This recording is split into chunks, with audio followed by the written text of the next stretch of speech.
We're going to go right into things, but before we do that, on behalf of Dr. Paul Blair, Dr. Anthony Grice, Mr. Peer Nasir, and myself, who are members of the Academy of Sport at the University of Trinidad and Tobago, we'd like to extend special thanks to the University of West Indies for having us here to collaborate with this first sports conference. So, this evening, we are going to start or discuss sport medicine. And before me here, I have a distinguished panel.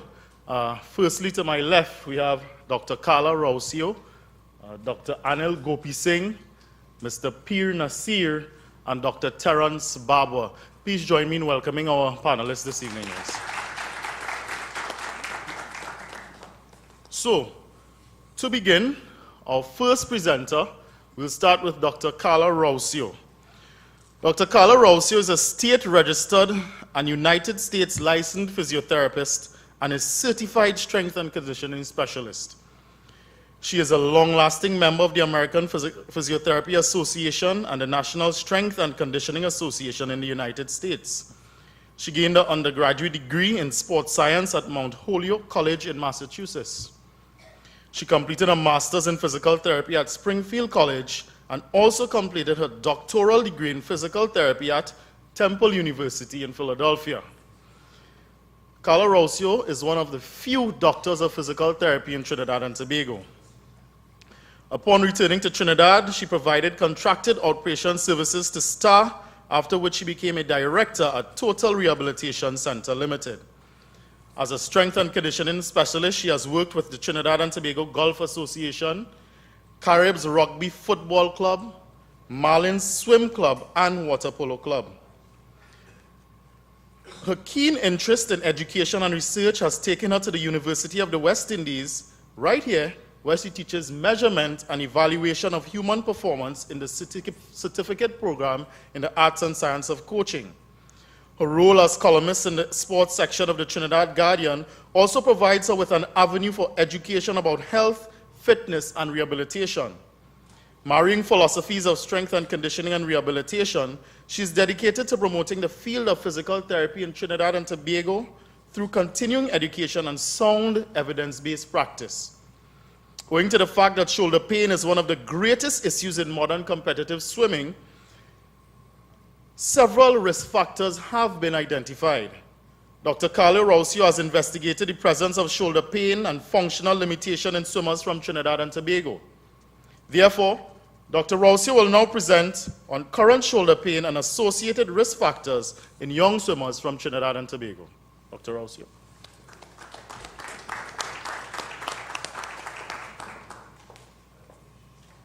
Hello, everybody. Thank you, Kerry, for that introduction. Just so you guys know, I am the secondary author on this study. The study arose actually some years ago when, let's see here, I'm just gonna, left and right. I'm actually a Mac person, not a PC person. Okay. Tech. Right, okay. This is Bastian. Bastian is actually the primary author on this study. He was a student of mine a couple of years ago at Total Rehabilitation when he was doing his physiotherapy degree at the European School of Physical Therapy. He's now a sports physical therapist, and actually while he was with us here in Trinidad, we noticed an influx of young swimmers who had shoulder pain.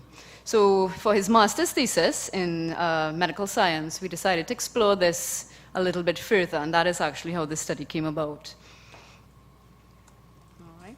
So there have been a lot of studies done on prevalence incidence of shoulder pain and its associated risk factors, but these have been more so in developed countries, primarily Australia and the United States.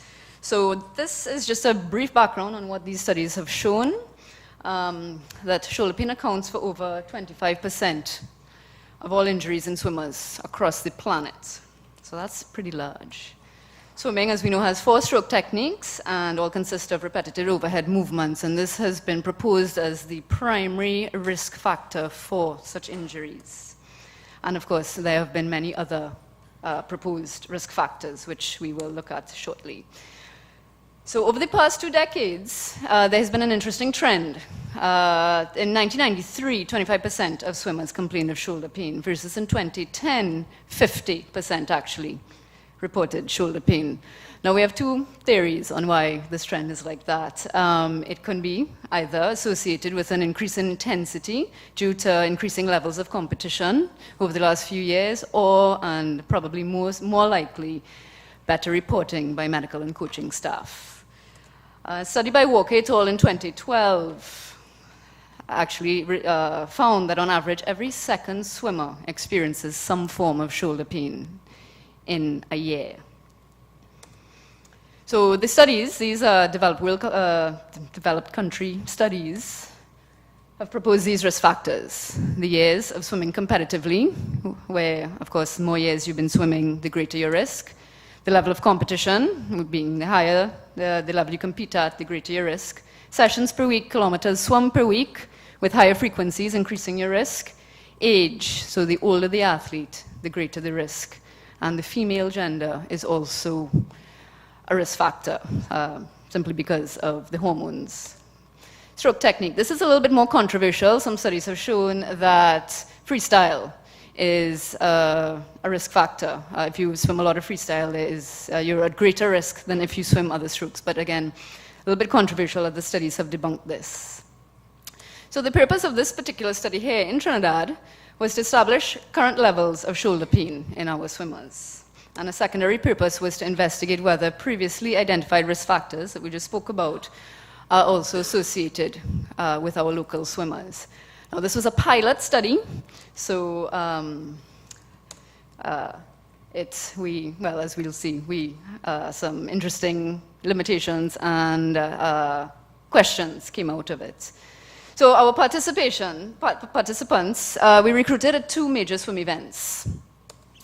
We got 62 athletes between around 14 years of age, all from Trinidad and Tobago, with no previous injuries or surgeries that were a result of shoulder pain. At the swim meets, we asked them to fill out a questionnaire that consisted of about 4 parts. It was all self-administered, so they all filled it out themselves. The first part asked about demographic data, age, gender, etc. Then we asked about swim-specific data, training frequency, stroke swum, level of competition, among other things, and our 2 outcome measures, the Curlin-Jobe Orthopedic Clinical Score, which we'll call the KJOC from here on in, and the Visual Analog Scale, which is a pain scale. The KJOC has been validated. It's a brand new tool. It was validated in 2010 in swimmers and overhead athletes. So in terms of our data analysis, Bastian, who was blinded to the recruitment, did the data analysis. And we looked at a few things here in terms of the occurrence of shoulder pain. The first was the mean KJOC score. And keeping in mind, KJOC is a measure of shoulder function.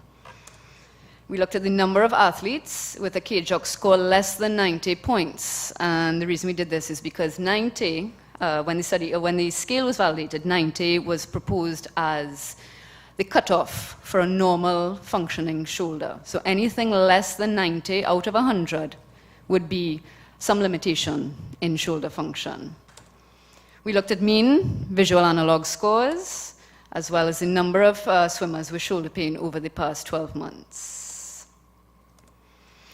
Then we took that data and we did a stepwise multiple regression. Our dependent variables were the KJOC and visual analog scores, and they were dependent upon our risk factors. So what we did was we investigated whether there was an association between the KJOC and VAS scales and the previously identified risk factors.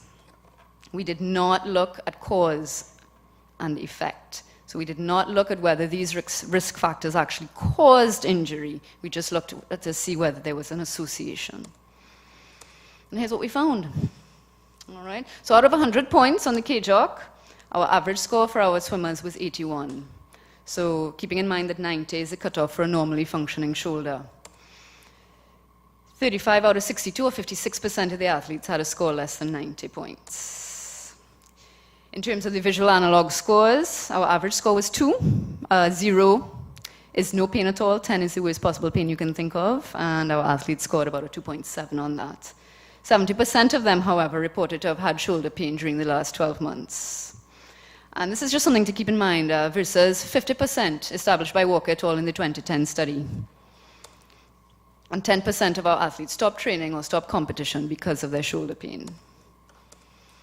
So, in terms of the regression analysis, we found that age was actually the only associated risk factor in this sample. So, if you were an older athlete, you had an increased risk of shoulder pain. Not too surprising, but however, age only accounted for 25% of the variance in the KJOC score. So there are really a lot of other factors at work that were not investigated in this study. In terms of the visual analog scores in the regression analysis, age, gender, and kilometers per week swum were the associated risk factors. So an increase in age and kilometers swum would increase your risk of shoulder pain. And females were at increased risk of shoulder pain, and however, these three variables, again, only accounted for 35% of the scores on the visual analog scale. So we, again, in this instance, have other factors at work that were not investigated. So the fact that our athletes had an average score of 81 on the KJOG scale, which indicates a decrease in shoulder function, they may be, whether they're fully swimming or not, it may indicate a pre-injury state. So, and it will restrict performance. The fact that you feel that your shoulder is not functioning properly is going to restrict your performance.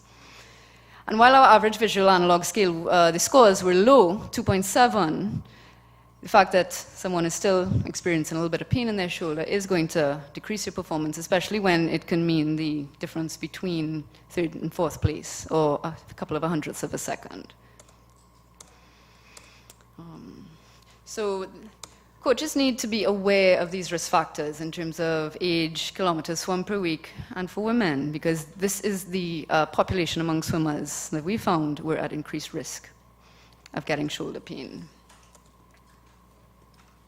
Again, we did not investigate cause and effect, so I just wanted to reiterate that having these risk factors do not actually cause the pain. There were many limitations in this study, but this serves as lessons learned and also room for improvement in further studies. We had no objective measures in this study, and by objective measures, I'm talking about shoulder mechanics, range of motion of the shoulder, as these have been other risk factors that have been investigated in prior studies. These were, the population we looked at were between the ages of 10 and 25, and a lot of them were young swimmers. So when you look at the questions the KJOC asks, it's like, do you feel the velocity is affected because of your shoulder pain? So, you're asking a 10-year-old this, and they're like, So we expected that there would be problems with interpretation in the younger athletes. Our study was actually underpowered a little bit, not too much. We required 70 athletes. We really recruited 72, but about 10 of them had to be eliminated due to not filling out the form properly and also not receiving parental consent. So we ended up with 62 athletes. And we only had about 3 months for the project. This is a short space of time. We only had about 2 swim meets within that space of time. So again, recruitment was less than adequate. But yeah, this lens leads to the question, how can we improve participation in this study or in future studies so that we get better results? So our risk factors accounted for only 25 to 35% of the scores. Other factors are at work, so the remaining percentages need to be established, and other risk factors need to be considered. Why are our swimmers getting shoulder pain when we cannot account for that shoulder pain through age, kilometers swum per week, and female gender? So given that pain increases function and decreases with age, given that pain increases and function decreases with age, there's concern about the longevity of our swimmers. So Are their careers really being shortened due to pain and decreased function, or is it because of other factors? What can be done to improve the length of the careers of our swimmers? In terms of a perspective for the future, more research needs to be done. What other factors can explain the variance in the KJOC and VAS scores? Is it biomechanics? Is it training errors? Is it the type of land training our athletes are doing? Are they doing injury prevention programs? Are they getting proper medical care? Are they reporting their injuries? All these other things need to be considered in order to explain that extra variance in the study. And in doing so, we can then know the characteristics of shoulder pain of our swimmers. And once we know those characteristics, we can establish proper preventative measures, proper rehabilitative measures, and through those, improve the performance of our athletes. Oops.